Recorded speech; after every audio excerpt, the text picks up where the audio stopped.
लेकिन सड़क किसने बनाई है, एक्सप्रेस किसने बनाया है, मेट्रो किसने बनाई है, जैसे लगता है आपने सैफई की जमीन बेच करके ये सब बनवा दिया है।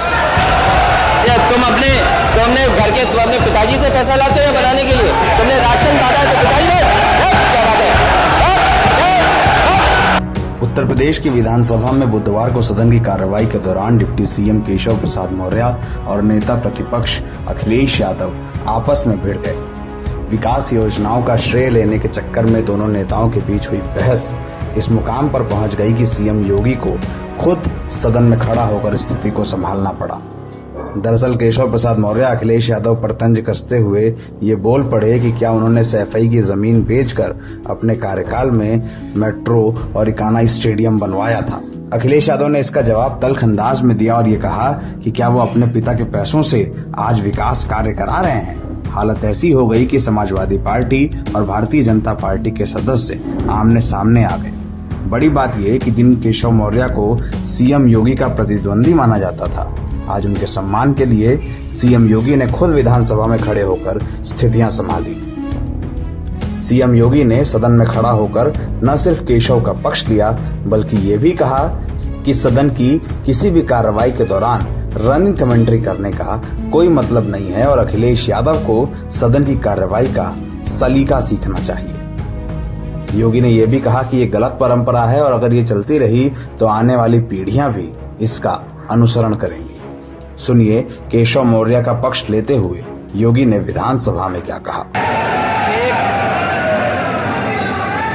एक घंटे से अधिक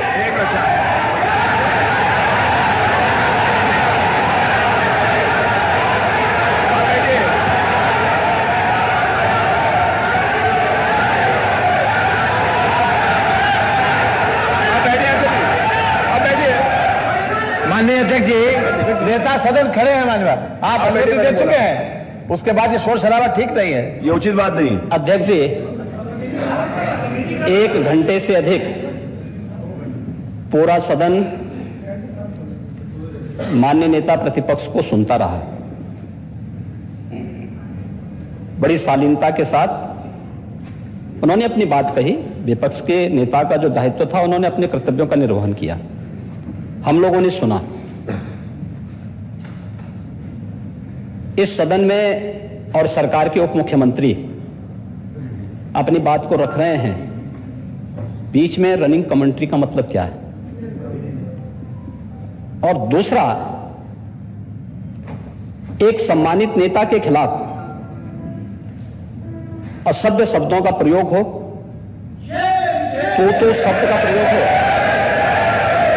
तो ठीक नहीं है। और मैं बड़ी विनम्रता से कहूंगा नेता प्रतिपक्ष को कि आपको इतना उत्तेजित नहीं होना चाहिए। देखिए, सफाई की बात नहीं कर रहा हूं मैं, सवाल सफाई का नहीं है। देखिए, हम लोग भी जो विकास कार्य करा रहे हैं, या आपकी सरकार के समय जो विकास कार्य हुए होंगे, ये हमारी ड्यूटी थी। सरकार सरकार होती है और हर सरकार को अपनी उपलब्धि को कहने का अधिकार है।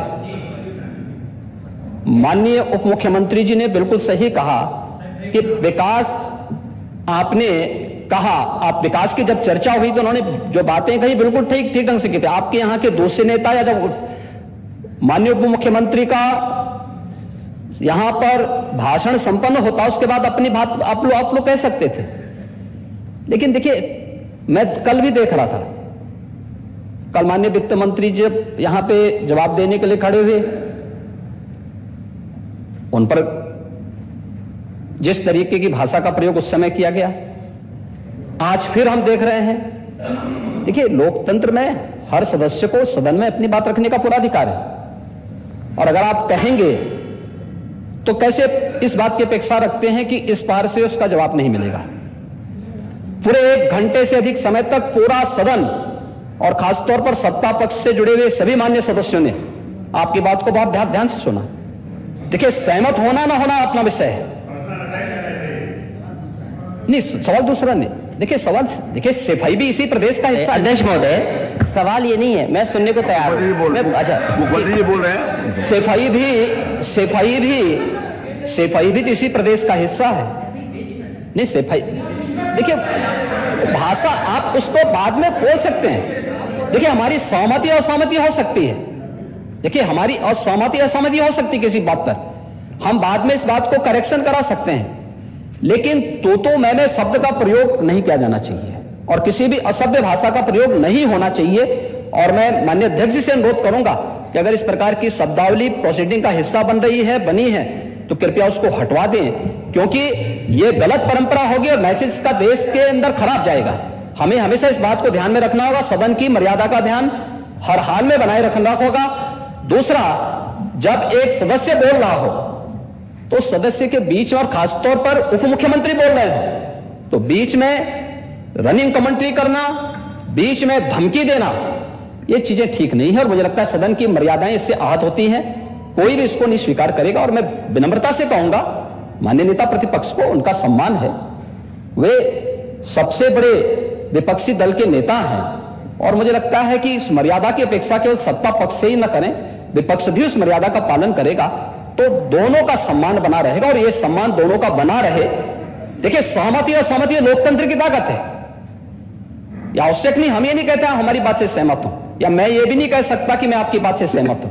जब मेरी बारी आएगी, मैंने तो पूरे 1 घंटे तक आपकी बात को सुना, मेरी बारी जब मेरे दल की ओर से मेरी बारी लगाई जाएगी, मैं उस दिन अपनी बात को यहां पे रखूंगा।